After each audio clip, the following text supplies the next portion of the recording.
தேவனுக்கு மகிமை உண்டாவதாக. ஒவ்வொரு நாளும் ஆண்டவர் காலை தோறும் அவருடைய புதிய கிருபையினாலே நம்மை நிரப்புகிற தேவனாய் இருக்கிறார். ஹல்லேலூயா. அப்படியா இந்த நாளிலும் அவருடைய கிருபையினாலே நாம் இந்த காலை வேளையில் நாம் கூடி வந்திருக்கிறோம். தேவன் தாமே அவருடைய வேத வசனத்தின் மூலமாக, அவருடைய பிரசன்னத்தின் மூலமாக தேவன் நம்மை ஆசீர்வதிக்கிறவராக இருக்கிறார். ஹல்லேலூயா. இந்த நாளிலும் கூட ரோமருக்கு எழுதின நிருபம் 15ஆம் அதிகாரத்தினுடைய 8ஆம் வசனம் முதற்கொண்டு 13ஆம் வசனம் வரைக்கும் இருக்கிறதான இந்த வேத வசனங்களை நாம் தியானிக்கலாம். ரோமருக்கு எழுதின நிருபம் 15ஆம் அதிகாரத்தினுடைய 8ஆம் வசனம் முதற்கொண்டு 13ஆம் வசனம் வரைக்கும் யாராவது ஒருவர் வாசிக்கலாம். மேலும் பிதாக்களுக்கு பண்ணப்பட்ட வாக்குத்தத்தங்களை உறுதியாக்கும்படிக்கு தேவனுடைய சத்தியத்தின் நிமித்தம் இயேசு கிறிஸ்து விருத்த சேதனம் உள்ளவர்களுக்கு ஊழியக்காரர் ஆனார் என்றும். ஊழியக்காரர் ஆனார். 15ஆம் வசனம் வாசிக்கலாம். 15ஆம் வசனம். சகோதரரே, புறஜாதியாராகிய பரிசுத்த ஆவியினாலே பரிசுத்தமாக்கப்பட்டு தேவனுக்கு பிரியமான பலியாகும்படிக்கு நான் தேவனுடைய சுவிசேஷ ஊழியத்தை நடத்தும் ஆசாரியனாய் இருந்து புறஜாதிகளுக்கு இயேசு கிறிஸ்துவினுடைய ஊழியக்காரன் ஆகும் பொருட்டு. இயேசு கிறிஸ்துவினுடைய ஊழியக்காரன் ஆகும் பொருட்டு. ஊழியக்காரன் 16ஆம் அதிகாரம் முதல் வசனத்தை வாசிக்கலாம். ஊழியக்காரி ஆகிய இந்த 15ஆம் அதிகாரத்தினுடைய 8ஆம் வசனம் முதற்கொண்டு 16ஆம் அதிகாரம் முழுவதும் நாம் வாசித்து பார்ப்போமேயானால் அங்கே ஊழியக்காரரை குறித்து சொல்லப்படுகிறதை நாம் பார்க்கிறோம். ஊழியம், ஊழியக்காரர், ஊழியம், இந்த காரியங்களை குறித்து சொல்லப்படுகிறதை நாம் பார்க்கிறோம். நாம் இந்த ரோமர் புத்தகத்தினுடைய கடைசி பகுதிக்கு நாம் நெருங்கி கொண்டு இருக்கிறோம். இந்த பகுதியில பரிசுத்த ஆவியினாலே ஏவப்பட்டு பரிசுத்த பவுல் சொல்லுகிறதான காரியம் என்னவென்றால் ஊழியக்காரர், ஊழியங்கள், இதை குறித்து அவர் சொல்லுகிறார். அப்படி சொல்லும்போது இங்கே சொல்லப்படுகிறதான அந்த ஊழியம் 2 விதமான ஊழியங்களை குறித்து அவர் சொல்லுகிறதை நாம் பார்க்கிறோம். வாசிக்கலாம். 15ஆம் வசனம் வாசித்ததான அந்த 15ஆம் வசனத்தை திருப்பமா வாசிக்கலாம். அப்படி இருந்தும் சகோதரரே, புறஜாதியாராகிய பலி பரிசுத்த ஆவியினாலே பரிசுத்தமாக்கப்பட்டு தேவனுக்கு பிரியமான பலியாகும்படிக்கு நான் தேவனுடைய சுவிசேஷ ஊழியத்தை நடத்தும் ஆசாரியனாயிருந்து சுவிசேஷ ஊழியத்தை நடத்தும் ஆசாரியனாயிருந்து. 26ஆம் வசனம் வாசிக்கலாம். 26. மக்கதோனியாவிலும் அகாயாவிலும் உள்ளவர்கள் எருசலேமில் உள்ள பரிசுத்தவான்களுக்குள்ளே இருக்கிற தரித்திரருக்காக சில பொருள் சகாயம் செய்ய விருப்பம் கொண்டிருக்கிறார்கள். ஓகே. 31ஆம் வசனம் வாசிக்கலாம். யூதேயாவில் இருக்கிற அவிசுவாசிகளுக்கு நான் தப்புவிக்கப்படும்படிக்கும் நான் எருசலேமில் உள்ள பரிசுத்தவான்களுக்கு செய்ய போகிற தர்ம சகாயம் அவர்களால் அங்கீகரிக்கப்படும்படிக்கும். போதும். இங்கே 15ஆம் வசனத்தில் நாம் வாசித்ததான அந்த ஊழியக்காரர், ஊழியம் என்று சொல்லப்படுகிறது ஆசாரிய ஊழியத்தை குறித்து சொல்லப்படுகிறது. ஆசாரிய ஊழியம். ஆனால் 26ஆம் வசனத்திலையும் 31ஆம் வசனத்திலும் நாம் வாசித்ததான இந்த பகுதியிலே ஊழியக்காரர் அல்லது ஊழியம் என்ற வார்த்தை இல்லாவிட்டாலும் அங்கே ஒரு ஊழியத்தை குறித்து சொல்லப்படுகிறது. அது என்ன ஊழியம் என்றால் தர்ம சகாய ஊழியம் அல்லது பொருள் சகாயம். இப்படிப்பட்டதான ஒரு ஊழியத்தை குறித்து சொல்லப்படுகிறது. இந்த 2 அதிகாரம், குறிப்பாக 15ஆம் அதிகாரத்தினுடைய 8ஆம் வசனத்தில் இருந்து 16ஆம் அதிகாரம் முழுவதும் வாசிப்போமானால் அங்கு சொல்லப்படுகிறதான காரியம் 2 விதமான ஊழியங்களை குறித்து, ஊழியக்காரரை குறித்து சொல்லப்பட்டிருந்தாலும் 2 விதமான காரியங்களே அங்கே சொல்லப்படுகிறதை பார்க்கிறோம். ஒன்று ஆசாரிய ஊழியம், ஆசாரிய ஊழியம். 2வது பொருள் சகாய ஊழியம், பொருள் சகாய ஊழியம். 31ஆம் வசனத்துல தர்ம சகாய ஊழியம் என்று அதை நாம் சொல்லலாம். இப்படி 2 விதமான ஊழியங்கள் இந்த பகுதியிலே காணப்பட்டாலும் குறிப்பாக இந்த 8ஆம் வசனத்திலிருந்து 13ஆம் வசனம் வரைக்கும் சொல்லப்படுகிறதான இந்த காரியம் என்னவென்றால் இந்த இந்த அதிகாரம் முழுவதும் பார்ப்போமே, ஆனால் புறஜாதிகளுக்கு செய்யப்படுகிறதான ஊழியத்தை குறித்து நாம் பார்க்கிறோம். புறஜாதிகள், யூதருக்கு அல்லாமல் புறஜாதிகளுக்கு செய்யப்படுகிறதான ஊழியத்தை நாம் பார்க்கிறோம். இந்த 15ஆம் அதிகாரம் 8ஆம் வசனத்திலிருந்து முழுவதுமா நாம் பார்த்தோம் சொன்னான். ஏன் இதை இங்க பரிசுத்த பவுல் இந்த இடத்துல குறிப்பிடுகிறார் என்றால், இதற்கு முன்பாக முழுக்க முழுக்க யாரை சார்ந்துதான் இதை எழுதி கொண்டிருந்தார்? யூதர்களை சார்ந்து. யூதர்கள் தேவனால் தெரிந்தெடுக்கப்பட்டவர்கள், யூதர்கள் மூலமாக தான் உலகத்துக்கு ரட்சிப்பு. இதெல்லாம் மாற்ற முடியாது, இதுதான் உண்மை. அந்த ஒலிவ மரத்தை குறித்து நாம் பார்த்தோம் 9ஆம் அதிகாரத்தில். அந்த ஒலிவ மரமானது வேர் இருக்கிறது, அதனுடைய கிளை முறிக்கப்படுகிறது. முறிக்கப்பட்டிருந்தாலும் அது திரும்பமாக துளிர்க்கும். இதெல்லாமே இஸ்ரவேலரை குறித்து சொல்லப்படுகிறதான காரியங்கள். இஸ்ரவேலரை குறித்து சொல்லப்பட்டு கொண்டே அவர் சொல்லிக் கொண்டு வந்திருந்தான பவுல் இப்பொழுது இஸ்ரவேலருக்கு மாத்திரம் அல்ல, விருத்த சேதனம் பண்ணப்பட்டவர்களுக்கு மாத்திரம் அல்ல, இது புறஜாதியாருக்கும் மற்றவர்களுக்கும் சொல்ல வேண்டும் என்றால் நமக்கும் ஆண்டவருடைய ஊழியத்தை குறித்து, ஆண்டவர் செய்கிறதான புறஜாதிகளுக்கு செய்யப்படுகிறதான ஊழியங்களை குறித்து நாம் பார்க்கிறோம். குறிப்பாக இந்த பகுதியில் 8ஆம் வசனத்தை வாசிக்கலாம். மேலும் பிதாக்களுக்கு பண்ணப்பட்ட வாக்குத்தத்தங்களை உறுதியாக்கும்படிக்கு தேவனுடைய சத்தியத்தின் நிமித்தம் இயேசு கிறிஸ்து விருத்த சேதனம் உள்ளவர்களுக்கு ஊழியக்காரர் ஆனார் என்றும், விருத்த சேதனம் உள்ளவர்களுக்கு அவர் ஊழியக்காரர் ஆனார். இது நமக்கு எல்லாருக்கும் தெரிஞ்சது, இதுதான் முன்னாடி ஃபுல்லா பார்த்தோம். ஆனா இங்க இந்த இதுக்கு பிற்பாடு அந்த 9ஆம் வசனத்துக்கு பிற்பாடு நம்ம ஃபுல்லா பார்க்கறது எல்லாமே புறஜாதிகளுக்கு இயேசு ஆண்டவர் அல்லது மற்றவர்கள் எப்படி ஊழியம் செய்தார்கள். வாசிக்கலாம் 9ஆம் வசனம். புறஜாதியாரும் இரக்கம் பெற்றதின் நிமித்தம் தேவனை மகிமைப்படுத்துகிறார்கள் என்று. ஆமா, புறஜாதிகளும் இரக்கம் பெற்றிருக்கிறார்கள். இப்பொழுது இயேசு கிறிஸ்துவானவர் புறஜாதிகள் மத்தியிலே ஊழியத்தை செய்கிறார். அல்லேலூயா, அல்லேலூயா. ஆண்டவர் யூதர்களுக்காக வந்தார். இன்றைக்கும் பார்த்தீங்க அப்படின்னு சொன்னா இஸ்ரவேல்ல மிகப்பெரிய யுத்தங்கள் நடந்து கொண்டு இருக்கிறது நம்ம எல்லாருக்கும் தெரியும். ஆனா யூதர்கள் செய்கிறதெல்லாம் கரெக்டா அப்படின்னு சொன்னா இல்ல, நிறைய தவறுகள் இருக்குது. ஆனாலும் ஆண்டவர் யூதர்களை கைவிடுவது இல்லை.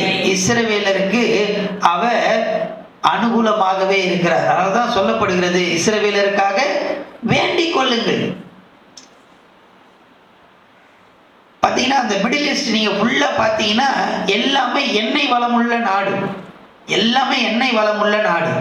ஆனா இஸ்ரவேல் மட்டும் எண்ணெய் கிடையாது, ஒரு வறட்சியான பூமி.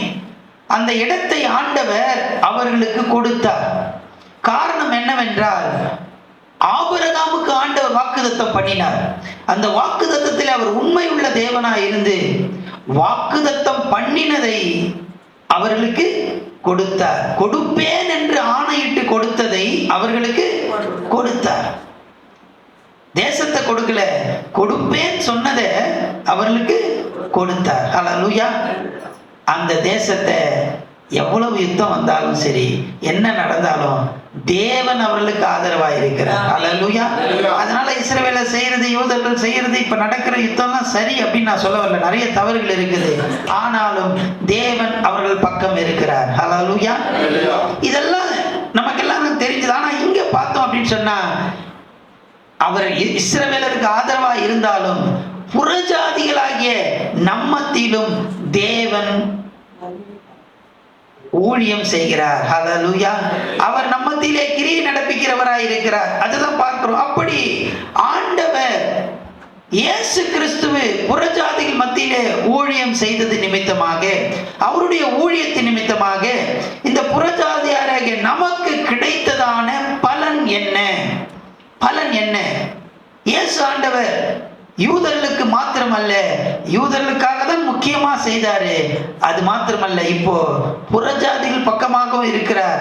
அந்த புறஜாதிகளுக்கு அவர் ஊழியம் செய்தது நிமித்தமாக கிடைத்ததான புறஜாதிகளுக்கு கிடைத்ததான நன்மைகள் என்ன? வாசிக்கலாம் 9ஆம் வசனம். புறஜாதியாரும் இரக்கம் பெற்றது நிமித்தம் தேவனை மகிமைப்படுத்துகிறார்கள் என்றும் தேவனை மகிமைப்படுத்துகிறார்கள்.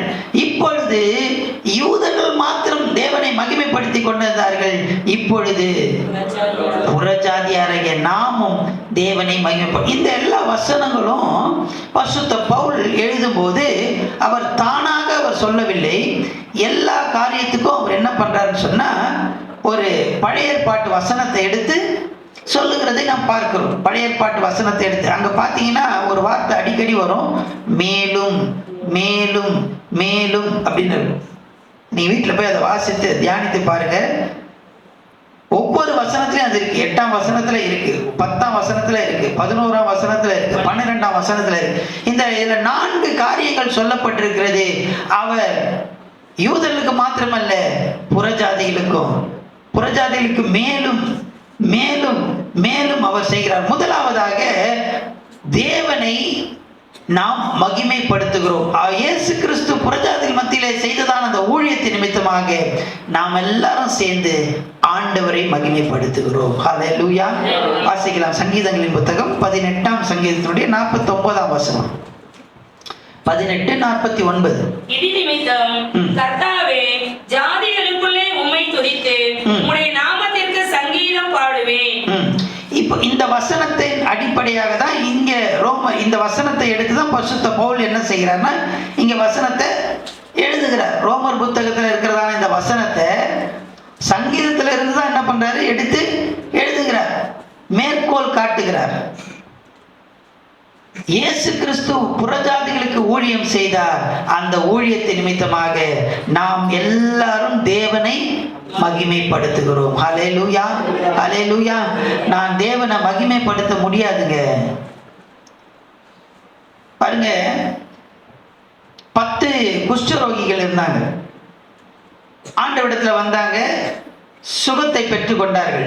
10 பேரும் சுகத்தை பெற்றுக்கொண்டாங்க. அப்ப ஆண்டவர் சொல்றாரு, நீங்க போங்க ஆசாரியத்துல காண்பீங்க. போற வழியிலே அவங்க சுகமானாங்க. ஆனா ஒருத்தன் மாத்திரம் என்ன பண்ண முடியல, நன்றி சொல்றதுக்கு என்ன பண்ணான், வந்தான். ஏன் அவன் வந்தான்னா அவனால போக முடியல. எல்லாரும் எங்க போனாங்க, ஆசாரியத்துல. இவனால ஆசாரியன்கிட்ட ஏன் போகணும்னா, இவன் சமாரி, இவன் ஒரு புறஜாதியான், இவனால தேவனை மகிமைப்படுத்த போக முடியாது. ஆனா அதனால எங்க வந்தான், இயேசு ஆண்டவர்கிட்ட வந்தான். தேவ ஜனமே, இன்றைக்கு நம்ம எல்லாரும் தேவனை மகிமைப்படுத்தும். அவன் இயேசுவினிடத்துல நன்றி செலுத்தினான், தேவனை மகிமைப்படுத்தினான். அதே நிலைமை தான் நமக்கு. ஹல்லேலூயா. மற்றவர்கள் எல்லாம் தேவனுடைய ஆலயத்துக்கு போவாங்க, அங்க போய் பலிகளை செலுத்தி தேவனை மகிமைப்படுத்தலாம். அந்த நிலைமை நமக்கு இல்லை. நமக்கு இருக்கிற நிலைமை என்னன்னு சொன்னா, நம்ம எல்லாரும் சேர்ந்து இயேசுவை நாம் மகிமைப்படுத்துவோம். ஹல்லேலூயா, ஹல்லேலூயா. யூதர்களுக்கு அப்படிப்பட்ட ஸ்லாக்கியம் இருந்தது. இயேசு கிறிஸ்துவின் ஊழியத்தின் நிமித்தமாக இன்றைக்கு நான் தேவனை மகிமைப்படுத்துகிறேன். ஹல்லேலூயா. இயேசுவை நான் மகிமைப்படுத்துகிறேன். அடுத்தபடியாக வாசிக்கலாம், அதே 9ஆம் வசனம். புறஜாதியாரும் இரக்கம் பெற்ற நிமித்தம் தேவனை மகிமைப்படுத்துகிறார்கள் என்றும் சொல்லுகிறேன். அந்தபடி இது நிமித்தம் நான் புறஜாதிகளுக்குள்ளே உம்மை அறிக்கை பண்ணி உம்முடைய நாமத்தை சொல்லி சங்கீதம் பாடுவேன் என்று எழுதியிருக்கிறது. 10ஆம் வசனம். மேலும் புறஜாதிகளே, அவருடைய ஜனங்களோடு கூட களிகூருங்கள் என்கிறார். களிகூருங்கள். இப்போ மகிமைப்படுத்தணும். இப்ப பாத்தீங்கன்னா யாரோடு சேர்ந்து வசனம் வாசிக்கலாம். 10ஆம் வசனம். அவருடைய ஜனங்களோடு. அவருடைய ஜனங்கள் என்றால் யூதர்கள்.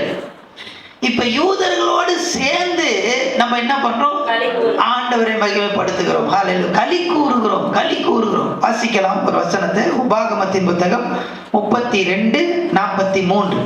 32:43. உபாகமம் 32:43. ஜாதிகளே, அவருடைய ஜனங்களோட கூட களி கூறுங்கள். அவருடைய ஜனங்களோட கூட களி கூறுங்கள். அந்த வசனத்தை எடுத்துதான் பரிசுத்த பவுல் இங்க என்ன பண்றார், மேற்கோள் காட்டுகிறதை நாம் பார்க்கிறோம். யூதர்களுக்காக வந்தார், யூதர்கள் ரட்சிக்கப்பட்டார்கள், யூதர்களுக்கு ஆண்டவர் அநேக காரியங்களை செய்தார். அது மட்டும் இல்லை, இயேசு கிறிஸ்து இன்றைக்கு புறஜாதி மத்தியிலே நமக்காக ஒரு ஊழியம் செய்து கொண்டிருக்கிறார். எனவே நாம் அந்த யூதர்களோடு சேர்ந்து, ஹல்லேலூயா, அவர்கள் எப்படி பெருமை பாடுறாங்களே, எங்களுக்கு தான் இயேசு ஆண்டவர் சொல்லி பெருமை, மேசியா எங்களுக்கு தான் அப்படின்னு சொல்றாங்களே, அது போல நாமும் அவர்களோடு சேர்ந்து களி கூறுகிறோம். ஹல்லேலூயா, ஹல்லேலூயா. தேவனுக்கு மகிமை உண்டாவதாக. அடுத்தபடியாக வாசிக்கலாம், 11ஆம் வசனத்தை வாசிக்கலாம். மேலும் புறஜாதிகளே எல்லாரும் கர்த்தரை துதியுங்கள், ஜனங்களே எல்லாரும் அவரை புகழுங்கள் என்றும் சொல்லுகிறார்.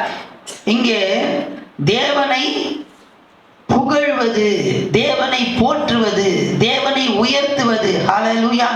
இவ்வளவு நாள் யார் மாத்திரம் தான் செய்துட்டு இருந்தாங்க? ஆனா இன்னைக்கு இயேசு கிறிஸ்துவினுடைய ஊழியத்தின் நிமித்தமாக நான் தேவனை உயர்த்துகிறேன். ஹல்லேலூயா. நான் தேவனை போற்றுகிறேன். ஹல்லேலூயா. பாத்தீங்கன்னா இந்துக்கள் நிறைய பேர் இருக்கிறாங்க. எல்லாரும் கோயிலுக்கு என்ன பண்ணுவாங்க, போவாங்க.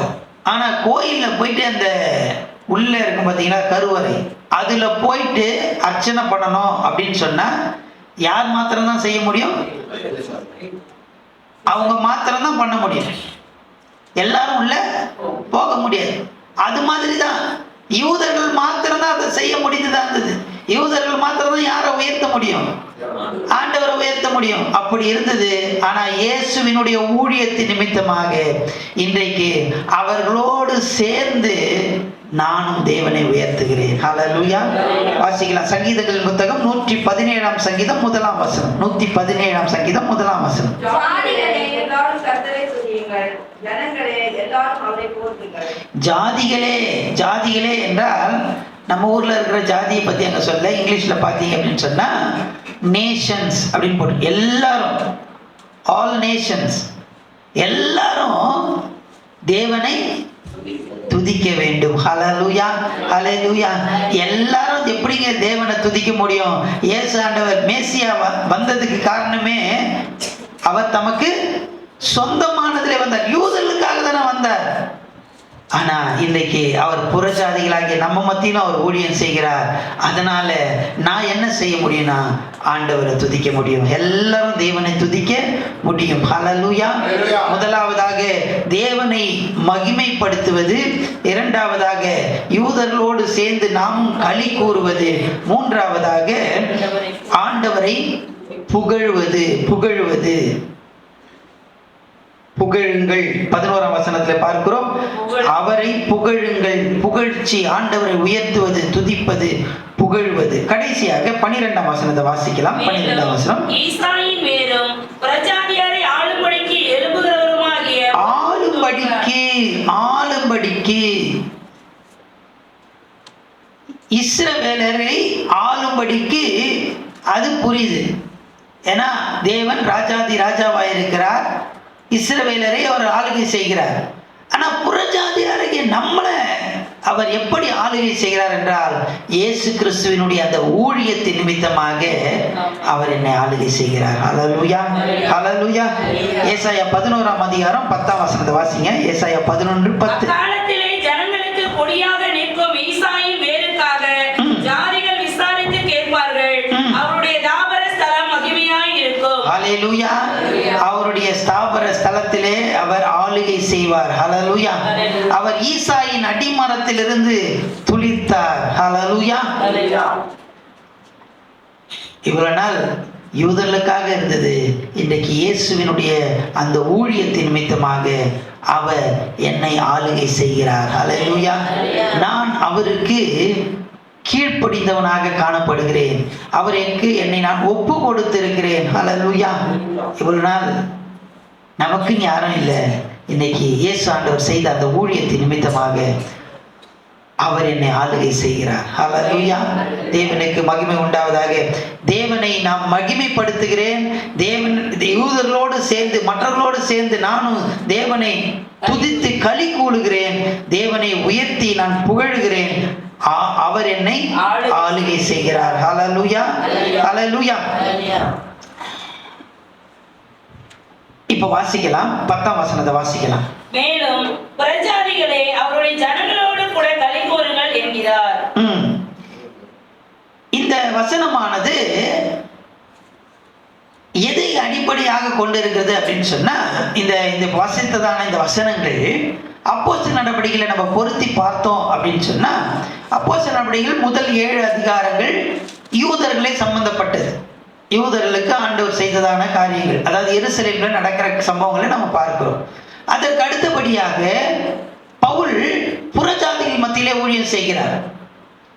அதுபோல அது எங்க போகிறது என்றால் எருசலேம்ல, யூதேயா, சமாரியா, புற தேசத்துக்கு 8ஆம் அதிகாரத்தில் பார்த்தீங்கன்னா சமாரியாவுக்கு கடந்து போகிறது.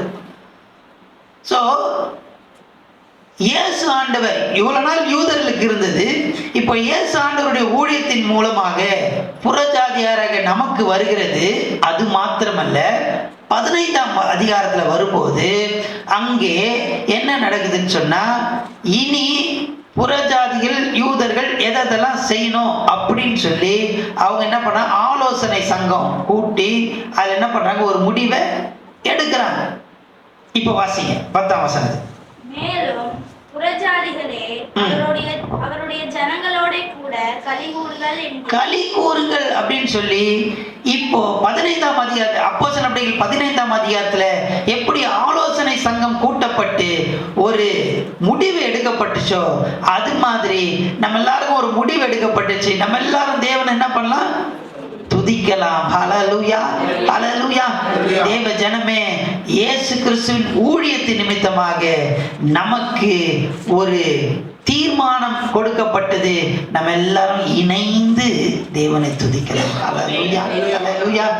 புறஜாதிகள் பார்த்தீங்க அப்படின்னு சொன்னா என்ன செய்யுதுன்னு தெரியல. யூதர்கள் என்ன சொல்றாங்க, விருத்த சேதனம் பண்ணணும்ன்றாங்க. அந்த பிரச்சனையினாலதான் ஆலோசனை சங்கம் என்ன பண்ணுது, 15ஆம் அதிகாரம் அப்போஸ்தலர் 15ல கூடி ஒரு முடிவு எடுக்கிறாங்க. 4 காரியம் மட்டும்தான்ப்பா, இந்த 4 காரியத்தை தவிர மற்ற காரியத்துல புறஜாதிகளை நம்ம என்ன பண்ணக்கூடாது, துன்பப்படுத்தக்கூடாது, யூதர்கள் எதையும் கட்டாயப்படுத்தக்கூடாதுன்னு சொல்லி ஒரு முடிவு எடுக்கிறாங்க. அது போல இயேசு கிறிஸ்துவின் ஊழியத்தின் நிமித்தமாக எனக்கு ஒரு முடிவு எட்டப்பட்டது. என்ன எட்டப்பட்டது சொன்னா, நானும் யூதர்களோடு சேர்ந்து ஆண்டவரை துதிப்பேன். ஹல்லேலூயா. ஆண்டவரை உயர்த்துவேன். ஜாதிகளே எல்லோரும் அவரை போற்றுங்கள். நான் ஆண்டவரை என்னால உயர்த்த முடியும். ஹல்லேலூயா. தேவனுக்கு மகிமை உண்டாவதாக. 12ஆம் வசனத்தை வாசிக்கலாம்.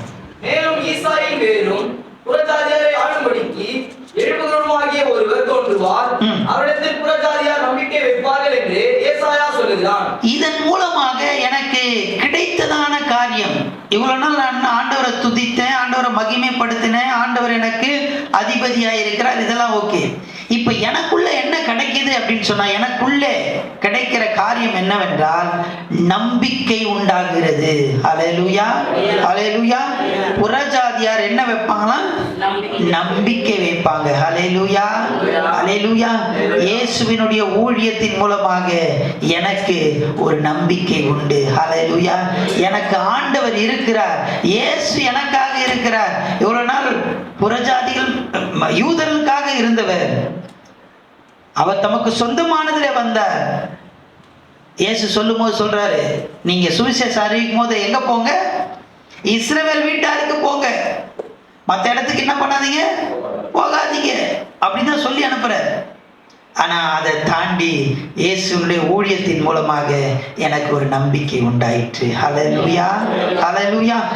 அடுத்தபடியாக 13ஆம் வசனத்தை வாசிக்கலாம். பரிசுத்த ஆவியின் பலத்தினாலே உங்களுக்கு நம்பிக்கை பெருகும்படிக்கு நம்பிக்கையின் தேவன் அந்த நம்பிக்கை எனக்குள்ளே வந்ததினாலே அந்த நம்பிக்கையின் தேவன் விசுவாசத்தினால் உண்டாகும் எல்லாவித சந்தோஷத்தினாலும் சமாதானத்தினாலும் உங்களை நிரப்புவாராக. ஹல்லேலூயா. அடுத்தபடியாக எனக்குள்ள அந்த நம்பிக்கை வந்துருச்சு, எனக்கு இயேசு ஆண்டவர் இருக்கிறார் அப்படின்ற அந்த நம்பிக்கை வந்துருச்சு. அந்த நம்பிக்கை வந்தது, அந்த நம்பிக்கை என்னத்தை எனக்கு கொடுக்குதுன்னு சொன்னா, சந்தோஷத்தையும் சமாதானத்தையும் எனக்கு கொடுக்கிறது. ஹல்லேலூயா, ஹல்லேலூயா. தேவஜனமே, நமக்கு ஒரு இயேசு ஆண்டவர் உண்டு. ஹல்லேலூயா. யூதர்களுக்கு தெரியல, அவர்களுக்காக தான் இயேசு ஆண்டவர் வந்தார். ஆனால் சொந்தமான ஜனங்கள் அவரை ஏற்றுக்கொள்ளவில்லை. இன்றைக்கு இயேசு ஆண்டவர் நமக்காக ஊழியம் செய்கிறார். அல்லேலூயா. நானும் தேவனை மகிமைப்படுத்த முடியும், நானும் தேவனை ஆராதிக்க முடியும், நானும் தேவனை உயர்த்த முடியும். அல்லேலூயா. அவர் என்னை ஆளுகிறவராயிருக்கிறார். தேவனுக்கு மகிமை உண்டாகட்டும். அந்த நம்பிக்கையை ஆண்டவர் எனக்கு கொடுக்கிறார். அந்த நம்பிக்கை மூலமாக எனக்கு சந்தோஷம் வருகிறது, எனக்கு சமாதானம் வருகிறது. இந்த சந்தோஷம் சமாதானம் எப்படிப்பட்ட சந்தோஷம் சமாதானம்னா ஆண்டவருடைய பிரசன்னத்தினால் உண்டாகிறதான, ஆண்டவர் கொடுக்கிறதான, ஒருவரும் எடுக்க முடியாததும், இந்த உலகத்தில் இருக்கிற ஒரு மனுஷனாலும் கொடுக்க முடியாததுமான சந்தோஷம் சமாதானத்தை ஆண்டவருடைய இருதயத்திலே கொடுக்கிறார். ஹல்லேலூயா, ஹல்லேலூயா. கண்களை மூடி நம்ம கர்த்தரை நோக்கி நம்ம பார்க்கலாம்.